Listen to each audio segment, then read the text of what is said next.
আমার হাজবেন্ড ছাড়া তো আমাদের তিনজনের কেউ নাই পৃথিবীতে, কেউ নাই। আর হলো না সন্তানদের মুখ দেখা, আর হলো না প্রিয়তমা স্ত্রীর কোলে মাথা রাখা।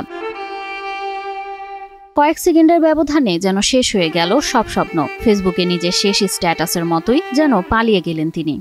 দেখবো কে আল্লাহ দেখবো আমরা আছি না, আমি মরে গেল বাঁচতাম, আমার ভালো থাকে না, টেনশন করি এই কয় আমি কইলো পর আমি তোকে ভাই তুমি চিন্তা করো না, তোমার ভাই এলে তোমার ফোনটা ধরাই দিব। গতকাল বেলা 11টার দিকে ভাবিকে ফোন করেছিলেন আবুল কালাম আজাদ। বলেছিলেন, ভাবি আজ কাজ শেষ করেই গ্রামে ফিরবো। তবে ফেরা ঠিকই হলো, তবে নিথর দেহে। খাওয়া হলো না ভাবির হাতের রান্না ইলিশ মাছ। আমার লোক 18 মিনিট কথা কইছে আমার ভাই, 18 মিনিট আর তো সারা জীবন আর কথা কইব না। আমার ভাই কেমনে পুরাই গেল।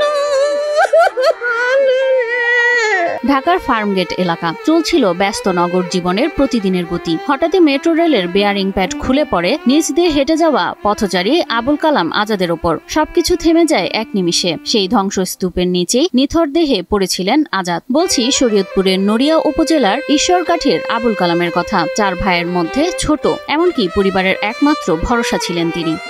আমার ভাই সমস্ত সংসারের সমস্ত দায়িত্ববান, আজকে এই দায়িত্ববান গেল আমগো কে দেখবো, আল্লাহ ছাড়া কেউ নাই। সকালে যে ঘটনা ঘটছে এর দায়ভার সম্পূর্ণ সরকারের, এই মেট্রো রেল কর্তৃপক্ষের, কারণ এটা কোনো ওর নিজের কোনো গাফলতির এই ঘটনা ঘটে নাই। সো ওর পরিবারের 2টা বাচ্চা আছে, ওর ওয়াইফ আছে, তাদের সম্পূর্ণ জীবনের নিশ্চয়তা দিতে হবে এই সরকারের, এই মেট্রো রেল কর্তৃপক্ষের। স্ত্রী আর 2 শিশু সন্তান নিয়ে নারায়ণগঞ্জে ছোট্ট ভাড়া বাসায় থাকতেন আবুল কালাম। আজ 2টা সন্তান থুইয়া বাপটা মারা গেল, এই 2টা সন্তানের কে দেখবো?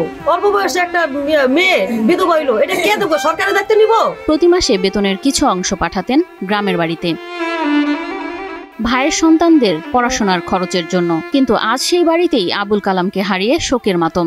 মানুষজন অ্যাক্সিডেন্ট ঘটটা মানুষজন মরতাছে, এটা সরকারের দায়িত্ব নেক, 2টা সন্তানের ভার নেক, ওই মহিলার ভার নেক। দ্বিতীয় জানাজা শেষে আজ আনুমানিক সকাল 9:30টার দিকে নিজ বাড়ি শরীয়তপুরে চিরনিদ্রায় শায়িত হলেন আবুল কালাম আজাদ। এর আগে নারায়ণগঞ্জে অনুষ্ঠিত হয় তার প্রথম জানাজা। আল্লাহ 2টা সন্তান আছে, তো সেখানে একটা ছেলে একটা মেয়ে এবং ওর স্ত্রীও আছে। এখন এদের যে মৌলিক চাহিদা এটা পূরণ করা এখন আমি মনে করি সরকারের দায়িত্ব।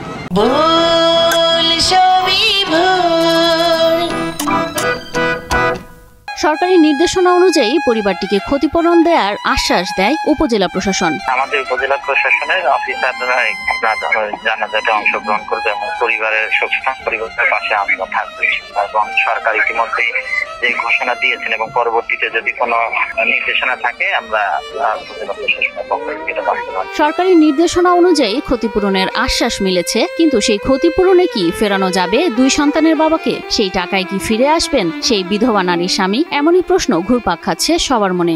আজকে এই সরকারের এই গাফলতি, এই যে অবহেলার কারণে মানুষের জীবন টান দিছে। আমরা এখন আপনাদের মাধ্যমে সরকারের কাছে এটি আবেদন যে এই 5 লক্ষ টাকা মৌখিক ঘোষণা দিয়ে শেষ করাটাই না, স্থায়ী একটা সমাধান প্রয়োজন। এই 2টা শিশু সন্তান, একটা বয়স 3 বছর, একটা বয়স 5 বছর এবং ওনার ওয়াইফ, এই আবু কালাম আজাদের উপরেই ডিপেন্ড করতেই পুরো পরিবারটা এবং এই ভাইদেরও দেখাশোনা করতে। সরকারের সবকিছু তো গাফলতি করে। সংসারটা চলবো কেমনে? সরকারই তো দায়ভার, যেমনে চলে এসব ওনার সংসারটা চলার একটা ব্যবস্থা করিয়া দেয় জানি। মেট্রো রেল আধুনিকতার প্রতি, কিন্তু সেই আধুনিকতার ছায়ায় ঢাকা পড়ছে একের পর এক মানুষের কান্না। গ্রামে ফেরা হলো না আবুল কালামের, তবু তার অপেক্ষায় আজও পাথর চোখে তাকিয়ে আছে পরিবার।